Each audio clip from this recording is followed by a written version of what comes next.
लचकत जाए। हम तो से पूछी बरतिया बरतिया से केकरा लागी, हाँ करेलू छठ बरतिया से केकरा लागी, हाँ करेलू छठ बरतिया से केकरा लागी। नमस्कार, प्रणाम, राम राम। मैं हूँ लोक गायिका संजोली। आस्था और विश्वास के इस महान पर्व पर आप सभी को मेरी तरफ से और साथ ही साथ एवीपी गंगा के पूरे परिवार की तरफ से बहुत सारी शुभकामनाएं। जी हाँ, छठ पर्व सिर्फ एक पर्व ही नहीं है, बल्कि ये लोगों की आस्था से जुड़ा है, उनके विश्वास से जुड़ा है, उनकी खुशियों से जुड़ा है, उनकी उम्मीदों से जुड़ा है। जी हाँ, 4 दिनों तक मनाए जाने वाला ये सबसे लोकप्रिय पर्व है। पहला दिन नहाए खाए, दूसरा दिन खरना, तीसरा दिन डूबते हुए सूरज को अर्घ देने का समय है, तो चौथा दिन उगते हुए सूरज को अर्घ देने का समय है। आइए इस कार्यक्रम में आप सभी का मैं बहुत बहुत स्वागत करती हूं और साथ ही साथ सुनाती हूं सबसे प्रिय यानी कि लोकप्रिय पारंपरिक छठ गीत। का चाही बास के बाहंगिया, बाहंगी लचकात जा।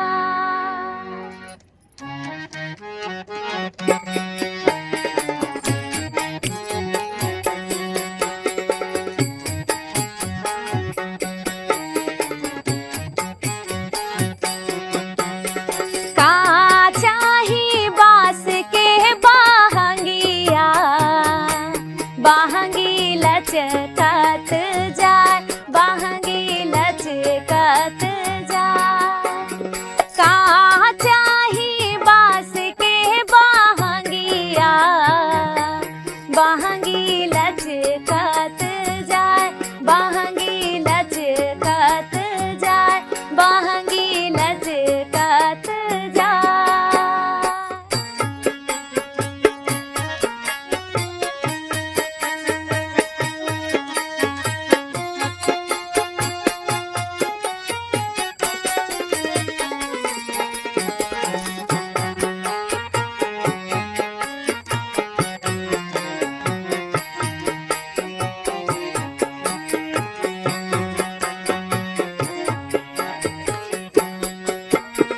बाट जे जो हेला बटोहिया, बाहंगी के करा के जा। बाट जे जो हेला बटोहिया, बाहंगी के करा के जाए, बाहंगी के करा के जा। सूता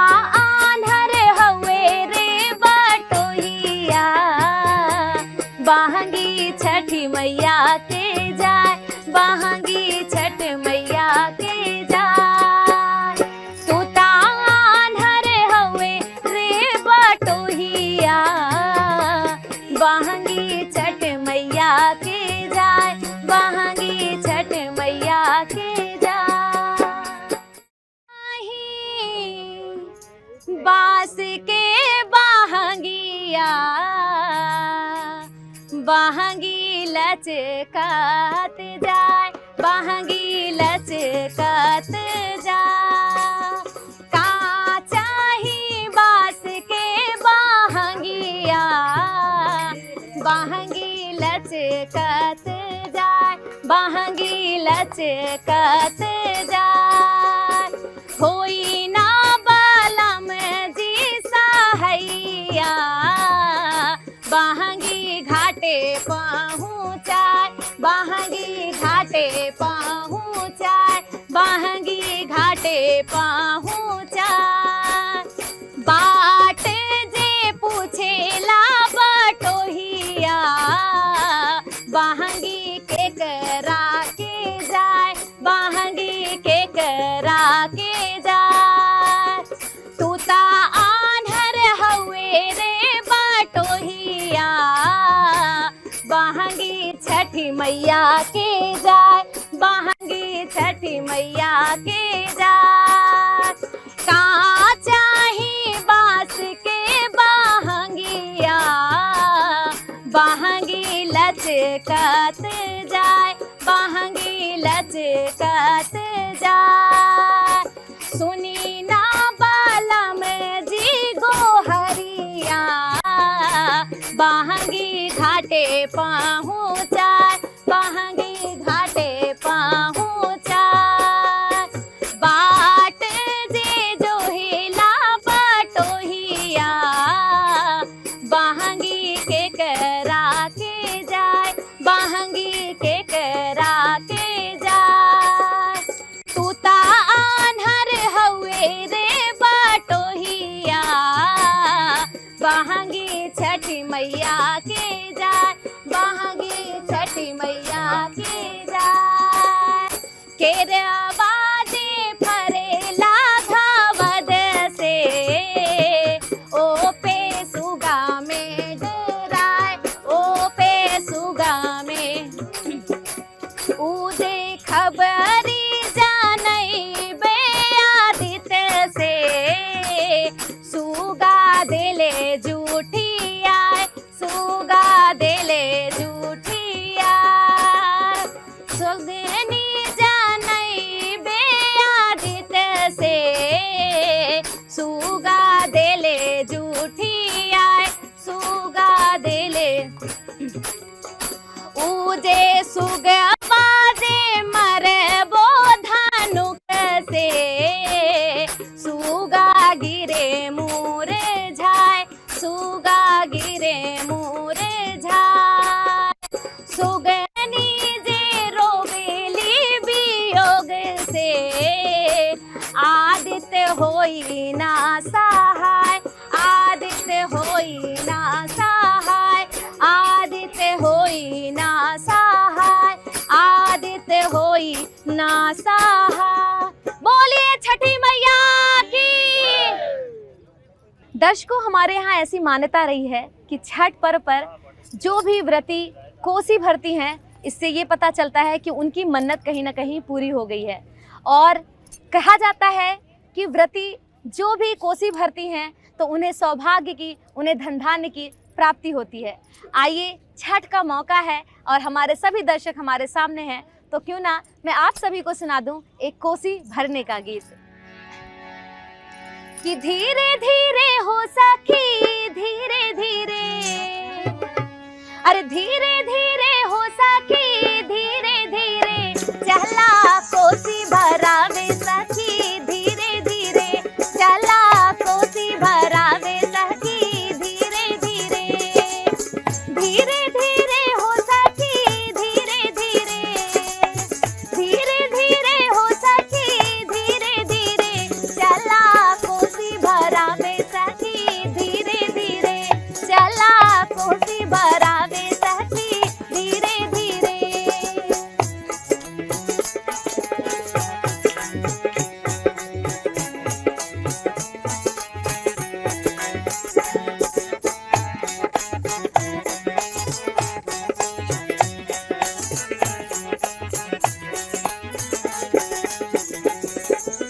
लाल पियर चांदनी बाजार से मंगाइब, फल सुपोखिया माथे हाँ चढ़वाइब।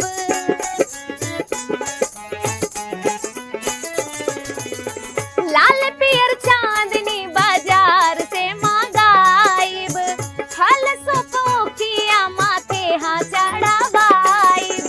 धीरे धीरे हो सखी, धीरे धीरे, धीरे धीरे हो सखी, धीरे धीरे, चौमुख दिया ना जरावे सखी, धीरे धीरे, चौमुख दिया ना जरावे सखी, धीरे धीरे, छठी माई के मनावे सखी, धीरे धीरे।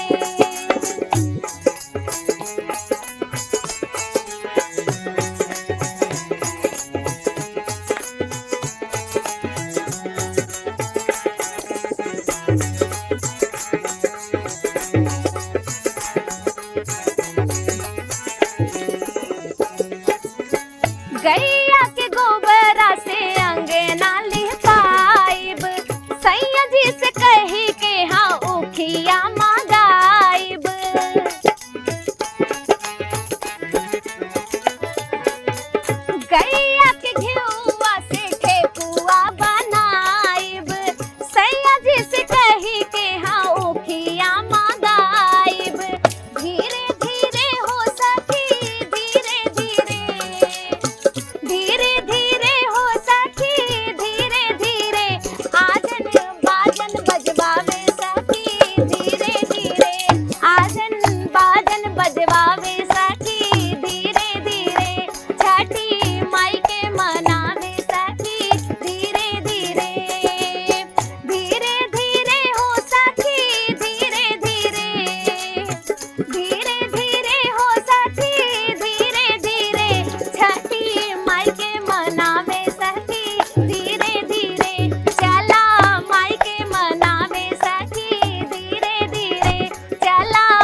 महिलाएं छठ का व्रत अपने परिवार के लिए, अपने पति की लंबी आयु के लिए, पुत्र पुत्री की प्राप्ति के लिए और उनकी लंबी आयु के लिए रखती हैं। और कहते हैं जो महिलाएं छठ का व्रत करती हैं उनका घर परिवार हमेशा सुख समृद्धि से भरा रहता है, क्योंकि छठ का ये खास मौका है। और मैं आपके साथ जुड़ी हूँ, जी हाँ, मैं हूँ लोक गायिका संजोली और मैं आपके साथ जुड़ी हूँ, बहुत सारे गीत सुना रही हूँ। तो इसी कड़ी में आइए आपको सुनाती हूँ अगला गीत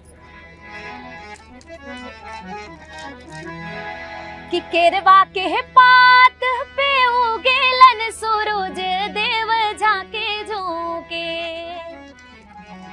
अरे केरवा के पात पे उगेलन सूरज देव झाके झोंके। हाँ करेलू छठ बरतिया से झाके झोंके। हाँ करेलू छठ बरतिया से झाके झोंके। केरवा के पात पे उगेलन सूरज देव झाके झोंके। केरवा के पात पे उगेलन सूरज माला झाके झोंके। हाँ करेली छठ बरतिया से झाके झोंके। हाँ करेली छठ बरतिया से झाके झोंके। हम तो से पूछी बरतिया ए बरतिया से केकरा लागी। हम तो से पूछी बरतिया ए बरतिया से केकरा लागी। हाँ करेलू छठ बरतिया से केकरा लागी। हाँ करेलू छठ बरतिया से केकरा लागी। हम रोजे स्वामी का वनासन स्वामी से उनका लागी। हम रोजे स्वामी का वनासन स्वामी से उनका लागी। हाँ करेली छठ बरतिया से उनका लागी। हाँ करेली छठ बरतिया से उनका लागी।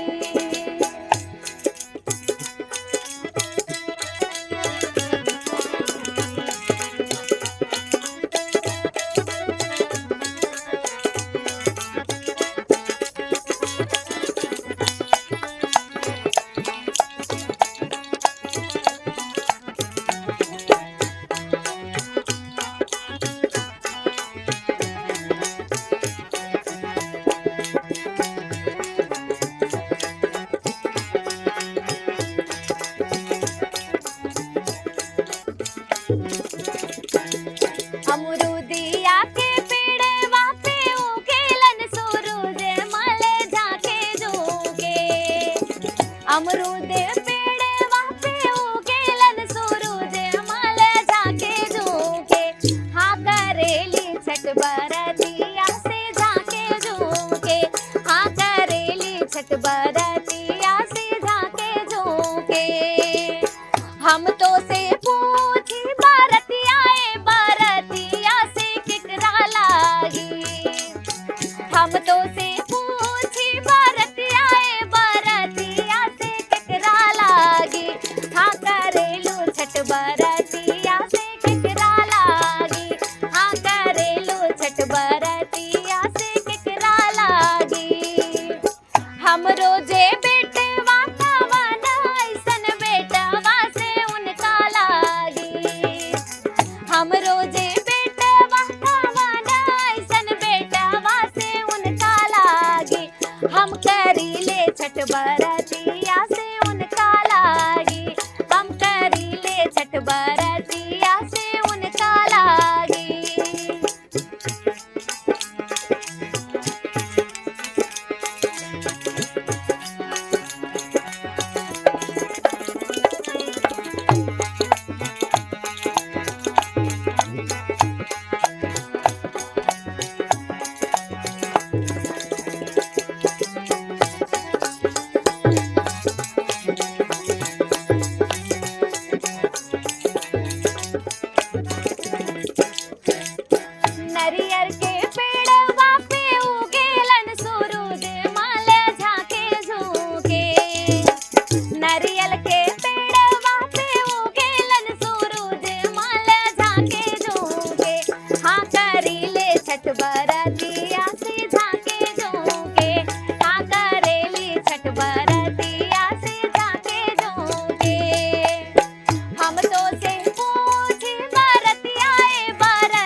हम तो से पूछी बरतिया ए बरतिया से केकरा लागी, हाँ करेलू छठ बरतिया से केकरा लागी, हाँ करेलू छठ बरतिया से केकरा लागी। हमरो जे बिटिया का बना ऐसन बिटिया से उनका लागी, हमरो जे बिटिया का बना ऐसन बिटिया से उनका लागी, हाँ करेली छठ बरतिया से उनका लागी, हाँ करेली छठ बरतिया से उनका लागी, हाँ करेली छठ बरतिया से उनका लागी, हम करेली छठ बरतिया से उनका लागी, हाँ करेली छठ बरतिया ता उनका लागी। बाहरा से पिया के बोलाइब, छठ के व्रत करब है, फल फूल उखिया मगाइब, छठ के व्रत करब है।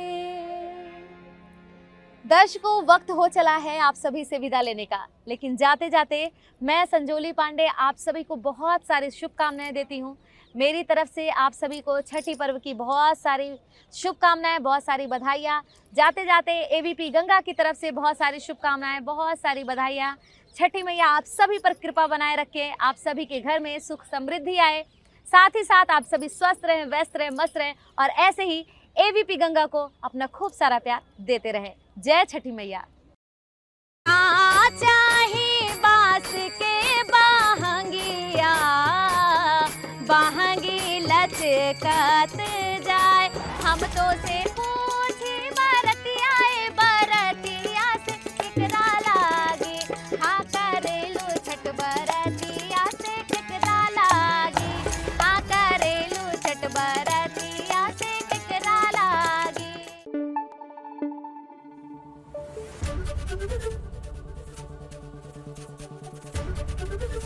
एबीपी गंगा, खबर आपकी, जुबान आपकी।